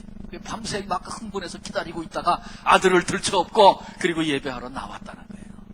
근데 그 얘기를 듣는 순간에 김홍렬 목사님이 마음에 이 아이가 설사가 생긴 거는 이 어머니 하나님께로 돌아오라고 잃어버린 신앙 회복하라고 가정을 구원해야 된다고 그래서 주신 거구나 그렇게 깨달아졌대요 이 목사님이. 그래서 자매님 걱정하지 마세요. 하나님 치료하십니다. 그리고 믿음으로 기도해 줬다는 거예요. 그 아이 설사가 낫겠습니까? 안 낫겠습니까? 안 낫으면 제가 얘기를 할 리가 없죠. 그렇게 깨끗하게 낫어요. 그리고 그 가정이 옛날 신앙을 다시 회복했다는 거죠. 근데 그 김홍렬 목사님이 그러세요. 뭐라 그러냐면 유 목사 그런 설사 같으면 한 사람만 아니고 여러 사람이 이 동네 저 동네에서 맨날 났으면 좋겠어 그러더라고요. 근데 그 얘기를 듣는 순간에 정말 그렇구나. 실패, 고통, 아픔 그래서 그것 때문에 예수님을 생각할 수 있고 주님께로 돌아갈 수만 있다면 그건 저주가 아니고 축복이고 하나님의 은혜의 부름의 시간이구나 그게 알아졌어요. 여러분 그런 것입니다. 고통의 때, 절망의 때, 내 인생의 중요한 기로에서 하나님의 말씀이 생각나는 사람은 복된 사람입니다. 그런데 그 순간에 하나님 말씀이 떠오르는 사람, 생각할 수 있는 사람은 어떤 사람일까요? 평상시에 하나님의 말씀을 귓등으로 듣고 관심도 없고 그랬던 사람이 인생의 중요한 순간에 말씀이 떠오르고 기억날 수 있겠습니까? 그럴 리가 없죠. 저는 나이가 많아서 기억력이 없어가지고 여러분 걱정하지 마세요. 오직 주님의 말씀을 사모하는 마음으로 받고 순종해 보려고 하고 그 말씀이 귀하다고 고백하고 그렇게 살아보려고 하면 내 기억력과 상관없이 정말 필요할 때 나는 다 잊어버린 줄 알았던 그 말씀이 생명처럼 내게 임해서 내 인생의 운명을 바꾸고 발걸음을 바꾸는 하나님의 능력이 된다는 것을 경험하게 될 것입니다. 그러니 우리가 평상시 말씀 들을 때 사모함으로 듣고 생명으로 받고 그 말씀이 그런가 하여 날마다 상고하고 말씀을 내 삶에 적용하려고 애써보고 그럴 때 정말 내 인생에 필요한 순간에 말씀이 생명이 되어져서 내게 임할 줄로 믿습니다. 우리 성락교회 성도님들은 말씀 사모하고 날마다 읽고 묵상하고 이 말씀이 내 인생을 바꿔주리라 기대하고 자녀들에게도 말씀이 흘러가기 위해서 기도하며 자녀들을 말씀으로 세우고 이것이 우리들이 끊임없이 해야 할 삶의 방식입니다. 그래야 우리 실패도 하고 넘어지기도 하지만 그때 말씀이 생각나서 돌아오는 회복의 역사, 승리의 역사를 누리게 되는 것입니다. 두 번째, 베드로가 회복할 수 있었던 두 번째 이유는 주님의 얼굴을 바라볼 때 경험하게 된 것입니다. 이 똑같은 본문의 사건을 누가복음 22장 61절이 이렇게 기록하고 있습니다. 닭이 우니 주께서 돌이켜 베드로를 보시니. 자, 본문과 이 누가복음 기자가 기록한 이 내용을 같이 설명해 보면 이런 겁니다. 베드로가 소녀가 묻고 공격해 올 때 주님을 부인하고 나는 그런 사람 들어본 적도 없다고 시치미를 떼고 도무지 믿지 않으니까 저주까지 했던 그 실패의 순간에 닭이 울었어요. 닭이 울 때 베드로가 주의 말씀이 생각났다고 그랬죠. 그 말씀이 생각나니까 자기도 모르게 눈이 어디로 갔겠어요. 저쪽에서 지금 신문 받고 있는 예수님, 자기도 모르게 신문 받고 있는 예수님을 향해서 고개가 돌아갔어요. 그런데 누가복음 기자의 기록을 보니까 닭이 울 때 신문을 받고 고통을 겪던 주님께서 고개를 돌이켜서 베드로를 바라보셨다. 이게 누가복음 기자의 기록입니다. 베드로의 눈과 우리 주님의 눈이 공중에서 탁 부딪혔어요. 이때 예수님의 눈길은 어떤 눈길이었을까요? 책망하며 비난하는 그런 눈이었을까요? 너 수제자 맞니? 큰 소리 치더니 참 잘하는구나. 냉소적인 눈빛으로, 책망의 눈빛으로, 비난의 눈빛으로 그렇게 주님이 베드로를 보셨겠습니까? 아니었습니다. 그 순간 베드로를 바라보시는 우리 주님의 눈길에는 베드로야, 내가 너의 약함을 안단다. 벌써 이미 용서하시고 내가 결코 나를 부인하고 싶지 않은 그렇게 말했던 그 말이 진심이었고 내 중심이었다는 건 내가 알고 있단다. 오히려 격려하시면서 너 절대로 낙심하면 안 돼. 이제 곧 더 큰 일도 내가 경험하게 될 거다. 더 큰 아픔도 내가 맛보게 될 거다. 그러나 결코 포기하지 말아라. 격려하시는 주님의 눈빛을 베드로가 본 것입니다. 위로와 격려의 눈길로 바라보시는 주님, 주님의 이 눈을, 주님의 이 얼굴을 바라보면서 베드로 속에 얼마나 많은 생각이 오고 갔겠습니까? 과거에 불황무식한 어부, 배운 것도 없는, 별 볼 일 없는 그런 존재, 그런데 찾아오셔서 불러내시고 수제자로 제자들과 사람들 앞에 세워서 사역하게 하시고 언제든지 먼저 인정해 주시고 그 큰 은혜와 사랑으로 이끄셨던 주님의 그 은혜, 왜 그런 일련의 모든 일들이 생각나지 않았겠어요? 눈물 젖은 우리 주님의 눈, 베드로를 바라보면서 나는 너를 포기하지 않는다. 여전히 너를 기대하고 여전히 너를 신뢰한단다. 너 잘 해낼 거야. 여러분, 우리도 나로 인해서 눈물 흘리시는 주님의 그 눈빛, 주님의 얼굴 바라볼 수 있어야 합니다. 최초에 주님의 이름으로 순교했던 스데반을 아시지요? 스데반이 복음을 증거했습니다. 베드로가 복음을 증거할 때 하루에 3,000명이 회개하고 돌아오는 역사가 있었어요. 스데반, 똑같은 성령께 붙들려서 똑같은 복음을 그가 증거했습니다. 그런데 사람들이 돌을 들어서 스데반을 쳐서 스데반이 지금 죽어가고 있지 않습니까? 얼마나 고통스러웠겠어요. 지나가다가 날아온 축구공에 맞아도 아픈데 의도를 가지고 악의로 던지는 돌, 날카로운 돌, 눈을 치고 얼굴을 치고 머리가 깨지고 온몸에 피가 흐르는 그 순간 얼마나 고통스러웠겠어요. 그런데 이상하게 성경은 그렇게 증언하고 있어요. 그때 스데반의 얼굴이 해처럼 빛났다, 천사처럼 빛났다, 그렇게 말하고 있어요. 그리고 그때 스데반이 이런 기도를 했어요. 아버지, 저들이 지금 무슨 일을 하는지 몰라서 그렇습니다. 저들의 죄를 용서해 주세요. 그리고 스데반이 기도했어요. 이게 어떤 기도입니까? 이 기도가? 누가 했던 기도죠? 우리 주님이 당신을 십자가에 못 박는 무리들을 내려다보시면서 아버지, 저들이 지금 무슨 일을 하는지 몰라서 그렇습니다. 저들의 죄를 사하여 주옵소서. 주님이 그렇게 기도하셨잖아요. 그런데 그 기도를 저와 여러분, 우리와 똑같은 성경을 가진 스데반이 그 고통의 순간에 그 기도를 지금 하고 있어요. 어떻게 그럴 수 있었습니까? 돌에 맞아 죽으면서 어떻게 얼굴이 해처럼 빛날 수 있어? 우리 주님이 십자가에서 드렸던 그 기도를 스데반이 할 수 있었습니다. 주님의 십자가의 실언을 스데반이 하루에 10번씩 암송하면서 나도 죽을 때 이렇게 해야지 수없이 연습하다가 그날 그렇게 한 겁니까? 아닙니다. 성경은 그 비밀을 이렇게 말합니다. 그때 하늘이 열린 것을 스데반이 봤다. 그 하늘에는 어떤 모습이 있었습니까? 우리 주님이 하나님 보좌 우편에 앉아 계시다가 예수 그리스도의 이름으로 순교하는 스데반의 그 모습을 보시면서 벌떡 자리에서 일어서셨습니다. 순교하는 스데반을 영접하려고 맞으시려고 주님이 보좌 우편에 서신 것을 스데반이 그 순간에 봤다는 거예요.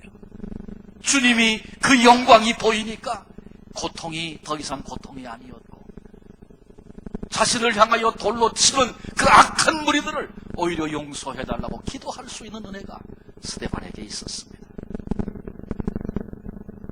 스데반이 그 고통을 감당하고 여전히 소망을 붙잡고 인내하며 승리할 수 있었던 그 이유와 모든 동기가 그 눈이 열려 주님을 배울 때 그러했다는 것이죠. 우리도 인생을 살면서 전혀 예측하지 못했던 문제 앞에 서게 될 때가 수없이 많습니다. 그때 바로 그 순간 그 자리 거기서도 우리 주님을 볼 수 있는 사람이라면 회복의 역사를 맛보게 될 것입니다. 근데 그것은 어느 날 갑자기 보이는 게 아니죠. 날마다 주님을 바라보고 내 눈길을 주님을 향하여 두고 그리고 오늘을 살아가는 사람들에게 주시는 은혜가 아니겠습니까? 주님 힘들 때 여전히 주님의 십자가 보게 해주세요.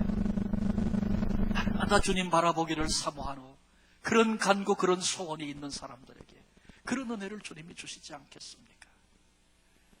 주님 멸시하고 바라보지도 않고 그리고 살았는데 어느 날 갑자기 눈이 열려 주님이 보인다고요? 그렇지 않습니다. 날마다 오늘을 주님 바라보기를 힘쓰고 사모하며 주님의 눈빛 바라볼 때마다 용기와 소망을 얻고 이 은혜 안에서 승리하며 살 수 있는 우리 모두가 되시기를 바랍니다. 마지막 세 번째로 밖에 나갔음이 통곡하니라. 실패의 자리에서 죄악의 자리에서 떠나 밖으로 달려나가 통곡했다. 그의 통곡은 회개였죠. 회개. 우리 인생의 삶의 가장 위대한 순간이, 가장 아름다운 순간이 언제입니까? 하나님의 은혜 앞에 내 죄악을 깨닫고 회개하는 그 순간입니다. 우리 인생 가운데 가장 위대하고 가장 아름다운 것은 회개하며 하나님 앞에 흘리는 두 눈에 흐르는 회개의 눈물, 그것이 가장 귀하고 가장 아름다운 것입니다. 이 땅의 모든 사람은 다 죄인이죠. 그래서 예수님께서 십자가에 죽지 않고는 해결될 수 없는 죄가 모든 인생에게 있습니다. 우리에게 있습니다. 나에게 있는 것입니다. 세상의 사람들은 그래서 단지 두 종류의 사람밖에 없습니다. 회개한 죄인이 있는가 하면 회개하지 아니한 죄인이 있을 뿐입니다. 하나님은 지금도 오늘도 회개하는 사람을 찾고 또 쓰십니다. 오래전에 미국에서 있었던 이야기라고 합니다. 두 형제가 있었는데 형은 국가에 큰 공을 세우고 지금도 대통령 옆에서 보좌하는 그런 훌륭한 사람입니다. 그런데 동생은 극악무도한 죄악을 저지르고 사형 언도를 받고 감옥에 갇혀 있는 그런 사람이었습니다. 근데 이 형이 동생 생각만 하면 가슴이 아파서 하늘을 바라보고 눈물을 짓기도 하고 그럽니다. 근데 그 형을 무척 아끼던 대통령이 그 형의 모습을 볼 때마다 마음에 무척 측은한 마음이 들고 늘 그랬었습니다. 그러다가 이 친구는 나라를 위해서 정말 중요하고 필요한 사람인데 이 사람에게 격려도 용기도 필요하지 않겠나, 그런 마음을 가지고 대통령이 결단을 하고 동생 사면령을 내렸다. 그 당시에 대통령이 사면령 내리면 사면을 받곤 했던 것 같아요. 그래서 사면장을 써서 형에게 주면서 자네 동생이 큰 잘못을 저지른 것 사실이지만 자네를 보아서 나라를 사랑하고 그 다음에 나라를 위해서 자기를 희생하는 그런 모습을 보면서 내게 오래전부터 이런 마음이 있었다네, 그러면서 사면장을 써준 거예요. 이 형이 얼마나 기뻤겠습니까? 그래서 노래를 부르면서 동생이 갇혀있는 교도소에 방문을 갔다 그래요. 오랜만에 형님을 만난 이 동생이 너무너무 기분이 좋아가지고 옛날 얘기도 막 하고 그러면서 즐거운 시간을 가졌다는 것입니다. 한참 그렇게 같이 대화하고 시간을 보내다가 형이 갑자기 물었어요. 얘야, 너 만일 이 감옥에서 나갈 수 있으면 너 어떻게 하겠니? 이렇게 동생에게 물었어요. 네가 만일 감옥에서 나간다면 너 어떻게 하겠니? 그랬더니 형하고 지금 즐겁게 막 웃고 얘기하다가 그 얘기를 듣는 순간에 이 동생의 눈이 아주 독한 눈으로 바뀌기 시작하는 거예요. 형님, 만일 내가 이 감옥에서 나갈 수만 있다면 제일 먼저 권총을 사겠습니다. 그리고 나에게 사형 언도를 내린 재판관 아무개 그놈, 나에게 불리한 증언을 했던 아무개 나 용서할 수 없습니다. 가서 쏴 죽이겠다고 이렇게 얘기를 하는 거예요. 이 얘기를 들은 형이 아주 얼어붙어가지고 눈물을 한참 줄줄 흘리다가 아무 소리도 못하고 그리고 그냥 나왔다는 거예요. 주머니에 대통령이 써준 사면장이 있는데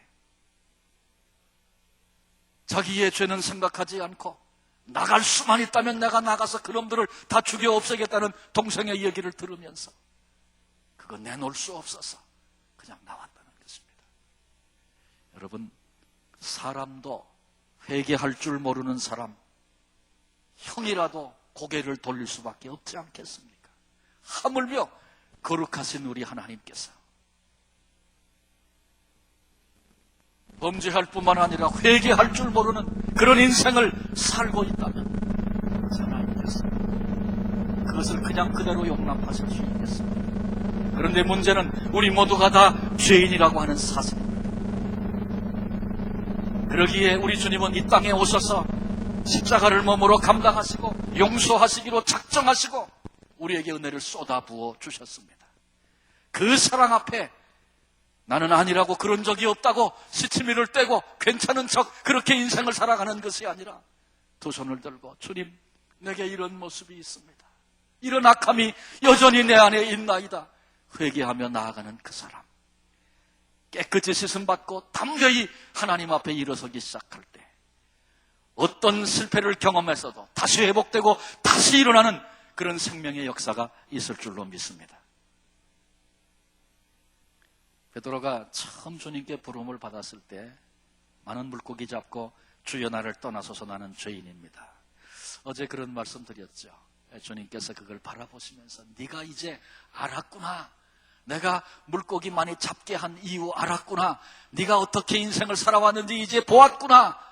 주님 그렇게 여기시면서 흐뭇하게 미소 짓던 모습에 대해 제가 증언하지 않았습니까? 베드로는 닭소리를 듣고 회개했습니다. 전해지는 얘기에 의하면 베드로는 그 후에도 오늘 본문이 말하고 있는 그날 닭소리를 듣고 뛰쳐나가 회개한 것만 아니라 인생을 살아가면서 주변에 닭이 울 때마다 그때 생각이 나서 주님을 부인하고 심지어 저주까지 했던 자기의 죄가 떠오르고 생각이 나서 그런 나를 사랑의 눈길로 바라보던 주님이 생각이 나서 또 눈물을 흘리고 또 회개하며 그런 나를 받아주시고 그런 나를 사랑하시는 주님 감사합니다. 내 생명이라도 주님께 드리겠나이다. 닭만 울면 베드로가 회개하며 이런 고백을 가지고 자기를 또 채찍질하며 그렇게 살았다는 그런 이야기가 전해지고 있습니다. 내게 있어서 하나님이 들려주시는 닭소리는 어떤 소리겠습니까? 꼭 닭이 아니어도 하나님께서 오늘 나로 하여금 듣고 깨닫고 돌이켜 회개하라고 들려주시는 그것이 내 곁을 지나가는 사건일 수 있고 아무개를 통하여 들려주시는 이야기일 수도 있고 때로는 꿈속에 찬송 중에 보게 하시고 깨닫게 하시고 돌아오라고 돌이켜야 한다고 말씀하시는 주님의 도전하시는 그런 음성일 수 있습니다. 베드로가 닭소리를 듣고 돌이켰고 닭이 울 때마다 주님 앞에 돌아섬을 경험했던 것과 같이 하나님이 우리에게 기회를 주시고 주님이 내 마음의 문을 두들기시면서 내 곁을 지나가는 모든 사건과 기회들 속에서 돌아와야 된다고 도전하시는 그 음성 우리도 들을 수 있어서 베드로처럼 두 손 들고 회개하며 주님 앞에 나아가는 복된 성도들 되어지시기를 바랍니다. 말씀을 마치려고 합니다. 우리는 수많은 실패를 겪으면서 인생을 살아가고 있습니다. 그러나 기억해야 할 것은 실패가 내 인생의 끝 마지막은 아니라는 것입니다.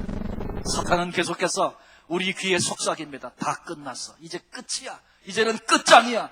그렇게 내게 말해올 때가 얼마나 많은지 모릅니다. 그러나 성도된 우리, 하나님의 자녀된 우리는 어떤 실패라도 그것이 끝이 아니고 거기서 다시 일어나 회복을 경험하고 오히려 하나님 앞에 아름답고 귀한 존재로 일어서서 영광을 돌리게 될 또 다른 삶이 우리 앞에 준비되어 있다는 사실을 아는 사람들이 성도들이요 그리스도인들입니다. 오늘 우리는 함께 베드로가 왜 실패했는가 세 가지 생각했고 어떻게 그가 회복됐는가에 대해서 함께 살폈습니다. 우리는 너무 잊어버리기를 잘하니까 또 한번 복습을 해보고 마치도록 하겠습니다. 자, 베드로가 실패했던 세 가지 요인이 있었어요. 뭐였죠? 첫째가 자기를 과신했어요. 두 번째로 멀찍이 주님을 따랐어요. 세 번째로 잘못된 자리에 앉았어요. 이거 우리가 늘 경계하고 조심해야죠. 그 큰 실패를 했던 베드로가 어떻게 회복되었다고요? 첫째로 말씀이 생각났어요. 두 번째로 주님의 얼굴을 바라봤어요. 주님의 눈과 베드로의 눈이 마주쳤어요. 마지막 세 번째로 밖에 나가 회개하고 돌이킬 때 하나님께서 베드로를 다시 일으켜 주셨고 초대교회 기둥처럼 귀한 인물로 아름다운 흔적을 남기고 많은 사람에게 영향을 주는 그런 인물로 타고난 것 자신이 가지고 소유하고 있었던 것으로는 정말 바닷가에서 그렇고 그런 사람으로 인생을 끝낼 수밖에 없었던 그런 사람이었는데 아니 부르심과 기회를 얻었어도 이렇게 처절한 실패를 하고 부끄러워 그냥 주저앉아 끝나버릴 수밖에 없는 그런 인생이었는데 그가 회복되어져서 복음을 위하여 이렇게 위대한 삶을 살게 된 것 우리에게 영적으로 큰 교훈이 됩니다. 이것은 베드로의 얘기로 끝나지 않고 오늘 우리의 이야기입니다. 내게 이런 것 때문에 내가 늘 실패하는구나. 실패했던 요인 가운데 내게 이런 것들이 있었구나. 한번 좀 점검해보고 그런 것들을 끊어버리고 잘라버리고 주님 내게 힘을 주십시오. 그리고 실패의 자리, 범죄의 자리, 낙심의 자리, 절망의 자리에 주저앉아 있을 때에는 베드로가 어떻게 회복됐는가 또 생각하면서 주님 베드로에게 말씀이 생각났던 것처럼 내게 말씀을 주옵소서. 그래서 우리도 말씀이 생각나고 주의 말씀을 붙잡고 눈을 들어 주님을 바라보고 그리고 나의 죄악을 주님 앞에 두 손 들고 회개하며 내놓고 또다시 회복되어져서 남은 생에 회복의 은혜를 경험하며 살게 될 때에 우리는 연약한 존재에 불과하지만 그럼에도 그런 나를 통해서 우리 주님이 영광을 받으시고 복된 흔적을 남기게 하시고 마지막 순간에 승리자로 주님 앞에 우리를 세워주실 그날 있다는 것 기대하면서 남은 생에 이 소망 붙잡고 끝까지 달려가 승리하는 우리 모두가 되어지시기를 주님의 이름으로 축원합니다. 기도하시겠습니다.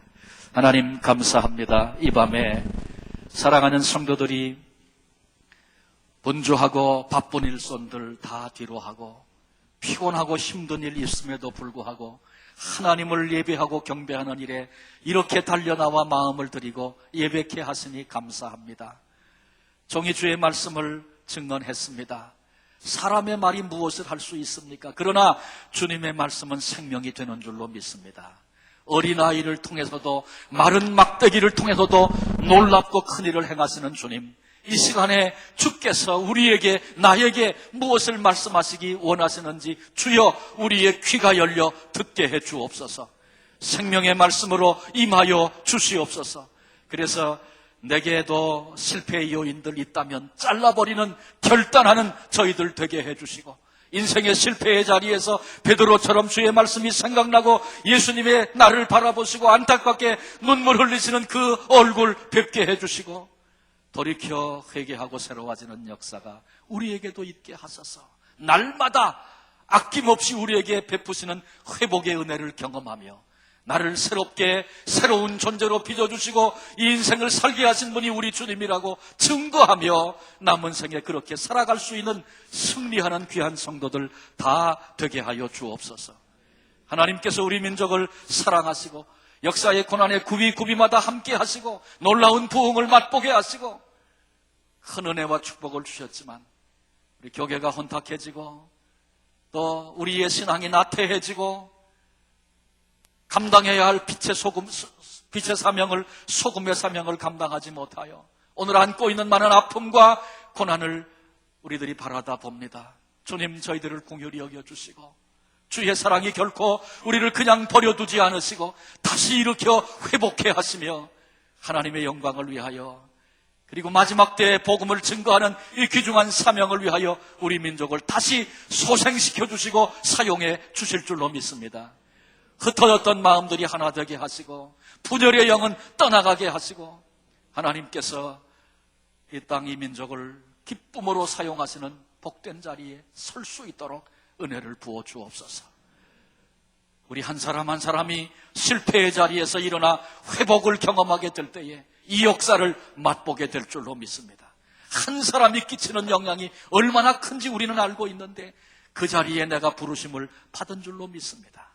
새로운 한 해를 우리에게 허락하셨는데 우리의 생애 속에 이런 은혜들 이 삶의 자리에서 맛보며 이것이 찬송이 되게 하여 주옵소서. 감사와 찬양을 주님께 돌리옵고 귀하신 예수님의 이름으로 기도합니다. 아멘. 아멘. 목사님 말씀 감사합니다. 우리 박수로 고마움 표시하겠습니다. 감사합니다. 네, 고맙습니다. 다 같이 한번 들은 말씀대로 살겠습니다. 이제 우리 입술로 고백하며 주님 앞에 기도 올리겠습니다. 과신하지 않게 하소서, 멀찍이 따르지 않게 하소서, 잘못된 자리에 앉지 않게 하소서, 그리고 잘못된 자리에서 말씀이 생각나게 하시며 주님의 얼굴을 바라보게 하시며 또 애통하고 회개하게 하옵소서. 이 시간에 우리의 입술로 또 내 마음의 인격적인 결단으로 하나님 그렇게 살겠습니다. 들은 말씀대로 순종하겠습니다. 말씀을 듣고 난 직후 지금 이 시간에 다시 한번 내 마음에 하나님의 거룩한 말씀에 결단하는 기도 제 삶을 주 앞에 드립니다. 다 같이 한번 통성으로 결심하는 기도합니다. 하나님 아버지 은혜를 진심으로 감사합니다. 이 시간에 주님의 사자로부터 말씀을 들었습니다. 하나님이 말씀 주님 앞에 우리의 마음과 결단으로 올려드립니다. 하나님 아버지 들은 말씀대로 자신을 과신하지 않게 하시고 오직 주님의 거룩한 능력을 의지하게 도와주옵소서. 주님의 은혜가 아니면 살 수 없는 것을 다시 한번 깨닫습니다. 성령께서 우리를 축복하여 주옵소서. 하나님 주님 손 꼭 붙잡고 인생길을 걸어가게 하시고 멀찍이 따르지 않게 하시고 주님과의 사이가 떨어지지 않도록 주님 저희를 축복하여 주옵소서. 하나님 아버지 주의를 성수하며 예배 중심으로 살며 날마다 말씀을 묵상하게 도우시기를 간절히 원합니다. 하나님 아버지, 잘못된 자와 짝하지 않게 하시고 잘못된 자리에 앉지 않게 하시고 오직 주님께서 원하시는 길로 걸어가며 주님의 사람들과 교제하며 하나님의 거룩한 말씀에 우리의 자신을 드릴 수 있도록 사랑하는 성도들을 축복하시기를 간절히 원합니다. 하나님 아버지, 평소에 말씀을 묵상하며 말씀을 암송하며 말씀을 필사하며 말씀을 들을 때 경청하게 하시고 그리하여 우리의 심령에 새겨진 말씀 어려운 때 기억나게 하옵소서. 고통의 순간에 기억나게 하옵소서. 죄악의 자리로 미끄러질 때 말씀이 기억나게 주님 도우시기를 간절히 원합니다. 말씀이 생각나게 하옵소서. 말씀이 우리에게 닭구름 소리가 되게 하시기를 간절히 원합니다. 하나님 아버지, 주님의 자비로운 얼굴을 바라보게 하옵소서. 하나님 아버지, 우리가 잘못할 때, 회개할 때, 주님을 배반할 때조차 우리를 자비로우신 눈길로 쳐다보시는 주님의 그 눈길을 바라보게 하여 주옵소서. 하나님 아버지, 주님의 얼굴빛이 우리에게 비치는 것을 진심으로 감사합니다. 사랑이 많으신 하나님 아버지, 간절히 기도합니다. 하나님 아버지의 잘못을 깨달을 때 애통하게 하시며 통곡하게 하시며 회개의 눈물을 주시며 다시 한번 회복하게 하시기를 간절히 원합니다. 사랑이 많으신 하나님 아버지, 인간의 논리가 아니라 거룩한 말씀의 가르침이 우리의 삶에 넉넉하게 하시고 이 시간에 마음으로 결단하고 기도하는 성도들의 기도를 주님께서 받아주시기를 간절히 원합니다. 오 주여 믿습니다. 주여 성령으로 축복하여 주옵소서. 이 시간에 결단하여 드리는 기도마다 한 사람 한 사람마다 하나님의 성령께서 다시금 손을 꼭 붙잡아 주시고 다시금 머리에 안수해 주시고 다시금 새 용기를 주시기를 간절히 바라옵고 원합니다. 할렐루야, 감사합니다. 주님의 능력을 믿습니다. 주님의 은혜를 찬양합니다. 할렐루야, 감사합니다. 축복하옵소서. 이 시간에 찬송을 부르며 우리가 들은 말씀 다시 한번 주님 앞에 고백하겠습니다. 찬송가 280장입니다.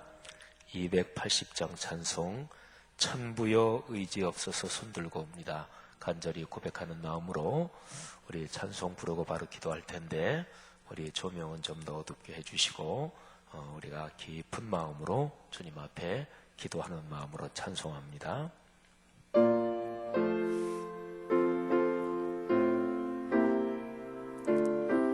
가사 한마디 한마디 어절마다 우리의 고백이 담긴 기도가 되게 합시다. 천부여 의지 없어서 손들고 옵니다. 주 나를 외면하시며 나 어디 가리까. 내 죄를 씻기 위하여 빌려주시니 보되게 하는 마음으로 주와 천부여 의지 없어서 오른손 들고 눈 감고 부릅니다. 천부여 의지 없어서 손 들고 옵니다. 주 나를 외면하시면 나 어디 가리까. 내 죄를 씻기 위하여 빌려주시니 보되게 하는 마음으로 주 앞에 옵니. 천부여 의지 없어서 천부여 의지 없어서 손 들고 옵니다. 주 나를 하시면 나 어디 가리까. 내 죄를 씻기 위하여 빌려주시니 고되게 하는 마음으로 주 앞에 옵니. 천부여 의지없소서. 천부여 의지 없어서 손 들고 옵니다. 주 나를 외면하시면 나 어디 가리까. 내 죄를 씻기 위하여 빌려주시니 고되게 하는 마음으로 주 앞에 옵니다. 다 같이 기도하겠습니다. 우리 기도할 때 우리 트는 음악 이제부터 틀어주셔요. 하나님, 우리가 진심으로 주님을 진정으로 제자답게 따라가기를 원합니다. 자기를 과신하지 않게 하옵소서. 이 시간에 한번 자신을 돌아보십시다. 남보다 더 나은 점이 무엇입니까? 대개 내가 남보다 더 잘난 점, 그것 때문에 자기를 과신하는 거지요. 그것 때문에 실패하는 거지요. 하나님, 내가 남보다 더 나은 점, 어떤 것이든지 그것이 나를 넘어지게 하는 것임을 다시 한번 이 시간에 기억하게 하옵소서. 남보다 더 많은 재물이 있습니까? 남보다 학력이 더 높습니까? 남보다 내 자식들이 더 잘 됐습니까? 남보다 더 외모가 뛰어납니까? 남보다 더 판단력이 뛰어납니까? 남보다 어떤 분야에서 내가 더 뛰어납니까? 하나님 아버지, 나를 과신하게 만드는 이것을 다시 한번 주님 앞에 내려놓습니다. 내가 남보다 더 나은 것이 주님께서 주신 선물이요, 주님께서 주신 은혜임을 이 시간에 다시 한번 고백합니다. 남보다 무엇이든 더 나은 것이 있다면 그것을 가지고 다른 사람을 섬기며 주님께 영광을 돌리게 하옵소서. 하나님, 주님을 멀찍이 따르게 하는, 주님과 거리가 떨어지게 만드는 그 어떤 것이든지 경계하시고 끊어버리게 하옵소서. 하나님, 잘못된 자와 짝하지 않게 하시고 잘못된 자리에 앉아있지 않게 하시고 떨쳐 일어날 수 있는 용기를 허락하여 주옵소서. 하나님, 언제 어디서든지 주님의 말씀이 생각나게 하옵소서. 그러기 위해서 말씀을 들을 때마다 겸하게 경청하게 하시고 들은 말씀이 잘 박힌 못처럼 내 심령에 박히게 하옵소서. 말씀을 암송하게 하옵소서. 매일 묵상하게 하옵소서. 통독하게 하옵소서. 필사도 하게 하옵소서. 하나님, 주님의 얼굴을 바라보게 하옵소서. 주님의 자비로우신 얼굴 빛이 늘 부족한 우리의 삶에 함께하게 하옵소서. 잘못된 점이 생각나거들랑 자기 합리화하지 않게 하옵소서. 자기를 변명하지 않게 하옵소서. 애통하게 하옵소서. 통곡하여 회개하게 하옵소서. 이 시간에 다 같이 주님 앞에 간절하게 통성으로 한번 기도하겠습니다. 하나님 아버지, 은혜를 진심으로 감사합니다. 이 시간에 주님의 말씀을 듣고 결단하여 기도합니다. 하나님 아버지, 이 시간에 들은 말씀이 머리의 지식으로만 그치지 않게 하시고 우리의 심령에 깊이 새겨지기를 간절히 원합니다. 하나님 아버지, 나 자신을 과신하게 만드는 그 어떤 것이든지 이 시간에 주님의 선물이요 주님의 은혜임을 고백합니다. 하나님, 그것 가지고 주님께 영광 돌리게 하시고 하나님, 그것 가지고 금연에서 나보다 못한 사람을 섬기게 하여 주시기를 간절히 원합니다. 그리하여 주님께서 나에게 주신 그 선물이 더 큰 선물이 되게 하시고 더 아름다운 재능이 되게 하셔서 주님의 아름다운 도구로 사용되게 하시기를 주님이여 간절히 바랍니다.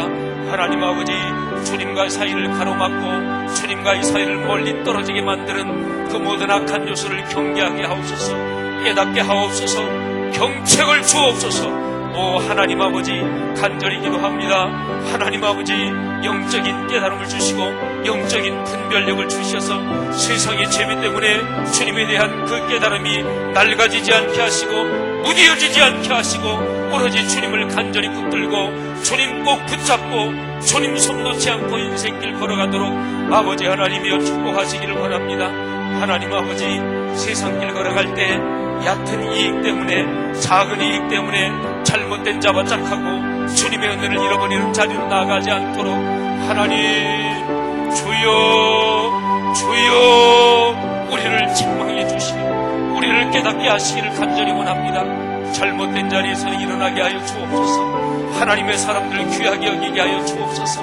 하나님 깊은 기도의 사람들과 동행하게 하옵소서. 하나님 말씀을 실천하는 사람들을 소중하게 여기게 하옵소서. 오 주여 감사합니다. 하나님의 거룩한 말씀이 우리의 삶에서 살아 움직이도록 주님께서 이끌어 주시기를 원합니다. 어려운 자리에서 말씀이 생각나게 하옵소서. 하나님 말씀 버리고 떨어져 나간 먼 자리에서 주님의 말씀이 기억나게 하옵소서. 어릴 때 듣던 말씀이 기억나게 하옵소서. 설교 시간에 감동받은 말씀이 기억나게 하옵소서. 말씀을 묵상하며 끌어안고 내 심리에 새겨진 말씀이 다시 한번 살아나게 하여 주시기를 주님이여 간절히 바라옵고 원합니다. 주님의 얼굴을 바라보며 기도하며 주님의 자비로우신 얼굴 내 인생길 지금까지 여기 비춰주셨거니와 앞으로 걸어가는 인생길도 주님께서 은혜 주시기를 간절히 바랍니다. 오 하나님 아버지, 오 거룩하신 주님이여, 죄가 생각나거든 회개하게 하시고 통회하게 하시고 자백하게 하시기를 주님 간절히 원합니다. 아버지 하나님의 은혜를 주옵소서. 성령으로 붙잡아 주시기를 주님 간절히 바랍니다. 주여 간절히 바랍니다. 주님이여 은혜 주시기를 간절히 원합니다. 아버지 하나님의 역사하여 주옵소서. 사랑하는 성도들이 기도하는 제목을 응답하여 주시기를 간절히 기도합니다. 아버지 믿습니다. 아버지 하나님이여 우리의 심령들을 다시 한번 붙잡아 주옵소서. 거룩하신 주님이 이 시간에 안수하여 주시기를 간절히 원합니다. 주여 믿습니다. 주여 믿습니다. 할렐루야 믿습니다. 한 번 더 주님 앞에 기도합니다. 말씀을 한 번 더 생각하면서 이 시간에는 딱 한 가지 제목만 집중해서 기도드립니다. 말씀이 생각나십니까? 평소에 생활하면서 말씀이 떠오르십니까? 내가 좋아하는 것은 일부러 생각나지 않아도, 생각하려고 하지 않아도 떠오릅니다. 내가 재미있어 하는 것은 굳이 생각하려 하지 않아도 떠오릅니다. 그런데 하나님의 말씀은 어떠하십니까? 어렵고 고통스러울 때 어떤 구절이 떠오르십니까? 혹시나 어렵고 고통스럽고 또는 이런저런 상황에서 떠오르는 하나님의 말씀, 성경 구절이 하나도 생각나지 않는 그런 상황은 혹시 아니십니까? 이 시간에 한번 주님 앞에 기도하십시다. 하나님, 예배 때 선포되는 주의 말씀을 내 신앙 순수했을 때 어린아이같이 받아들이고 그랬는데 혹시나 말씀을 판단하며 자로 잰 듯이 재단하며 내게 좋은 것만, 내 귀에 좋은 것만 받아들이고 나머지 것은 거부하지 않으십니까? 하나님의 거룩한 말씀을 온전히 겸손한 마음으로 온전히 받게 하옵소서.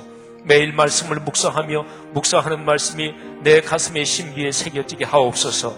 말씀을 통독하며 말씀을 필사하며 어떻게 하든지 하나님의 말씀이 내 삶에 살아 움직이게 하옵소서. 말씀이 내 심비에 새겨지고 내 피부에 스며지며 그리고 내 인생의 하나가 되게 하옵소서. 오 주여, 말씀으로 살게 하시고 말씀에 허락하신 복을 누리게 하시며 나와 내 당대뿐 아니라 내 아들, 딸, 내 손자, 손녀 주 예수 그리스도 재림하실 때까지 나로 이어지는 후손대대로 하나님의 말씀이 살아 움직이며 거기에서 얻는 놀라운 축복을 얻게 하시고 누리게 하시고 모든 사람들에게 베풀게 하옵소서. 오 주여, 말씀이 다시 한번 살아 움직이게 하옵소서. 이 시간에 다 같이 한번 주여 한 음성으로 부르고 통성으로 기도하겠습니다. 주여, 하나님 아버지 은혜 감사합니다. 이 시간에 하나님의 거룩한 말씀 하나 붙들고 기도합니다. 아버지 하나님께서 이끌어 주시옵소서. 하나님의 말씀이 빈곤한 것이 참으로 빈곤한 것이요, 기갈이 있을 것인데 다른 기갈이 아니라 말씀의 기갈이라고 하셨습니다. 사랑이 많으신 하나님 아버지, 거룩한 말씀으로 다시 한번 저희의 심령을 채워주시기를 원합니다. 이 시간에 결단하며 기도합니다. 하나님, 무엇보다 말씀의 풍요로움을 주옵소서. 저희의 가슴을, 저희의 마음을, 저희의 심령을 무엇보다 살아있는 생명의 말씀으로 채워주시기를 간절히 원합니다. 사랑이 많으신 하나님 아버지, 이 시간에 성도들이 사모하는 마음으로 기도합니다. 예배 때마다 선포되는 주의 거룩한 말씀, 어린아이처럼 아멘으로 화답하여 받아들일 수 있는 순수한 심령을 다시 한번 회복하게 하시기를 원합니다. 매일 말씀을 통곡하며 묵상하며 살겠습니다. 부지런히 말씀을 암송하며 살겠습니다. 말씀을 필사하며 살겠습니다. 어떻게 하든지 하나님의 말씀을 공부하며 그 말씀이 나의 심령에, 나의 정신의 가치관에, 나의 인생관의 중심이 되게 하시기를 주님 간절히 기도합니다. 사랑이 많으신 하나님 아버지, 이 시간에 결단하며 기도하는 성도들의 그 결심을 받아 주옵소서. 하나님 아버지, 귀히 모시고 이 시간에 안수하여 주옵소서. 그리하여 이 세상의 헛된 것들은 다 옆으로 밀려나게 하시고 하나님의 말씀만이 심령의 영혼에 강처럼 흐르게 하시기를 간절히 기도합니다. 오 주여, 성도들의 기도를 받아 주옵소서. 주님의 능력을 믿습니다. 주님의 말씀이 우리의 삶의 근원적인 복임을 믿습니다. 할렐루야, 감사합니다. 주여 축복하옵소서. 감사합니다. 마지막으로 한 번 더 기도하고 각자가 자유롭게 기도하시다가 돌아가시는데요. 내일 하루 더 집회가 남았습니다. 성경 말씀, 구약 성경에도 그렇고 또 신약 성경도 그런 말씀을 합니다. 성의 마지막 날은 복된 날이라고 했습니다. 예수께서도 성의 마지막 날에 예루살렘에 서서 선포하시기를, 누구든지 나를 믿는 자는 그 배에서 생수의 강이 흐르리라고 선포하시고 외치셨습니다. 우리가 요즘은 짧게 집회를 하는데 3번 저녁만 또 있습니다. 내일 저녁 집회 마지막 날입니다. 하나님이 은혜가 우리의 마음에 임하려면 우리의 마음이 준비가 되어야 합니다. 그래서 성의 마지막 날이 특별히 귀한 거지요. 사모하고 갈급한 마음도 더 생기고, 오늘 성의 마지막 날인데 하나님, 내가 이번 성회 때 가지고 있는 기도 제목 꼭 응답받게 하옵소서. 선포되는 말씀을 통해서 하나님의 말씀을 주시든지, 기도하다가 말씀을 주시든지, 찬송하다 말씀을 주시든지, 하나님, 내가 이번 성회 본 말씀 사경회 때 주님께 간절히 기도하는 제목에 반드시 응답을 주옵소서. 내일 성의 말씀을 전하실 유충식 목사님, 주님의 말씀의 사자를 위해서 간절히 기도하겠습니다. 하나님, 내 마음이 준비되게 하옵소서. 그리고 이번 성회를 통해 얻은 말씀이 일생 동안 잊혀지지 않는 귀한 말씀 되게 하옵소서. 내일 마지막 남은 성회, 또 내 구역 식구들, 그리고 내 교구 식구들, 내 가족들 하나님 같이 데리고 나와 은혜 받겠습니다. 이런 기도도 주님 앞에 드리시기를 바랍니다. 한 번 더 주여 부르시고 자유롭게 통성으로 기도하시다가 집으로 돌아가시고 내일 저녁에 뵙겠습니다. 다 같이 기도 올립니다. 주여, 하나님 아버지, 은혜를 진심으로 감사합니다. 하나님께서 우리에게 허락하신 본 말씀 사경에 내일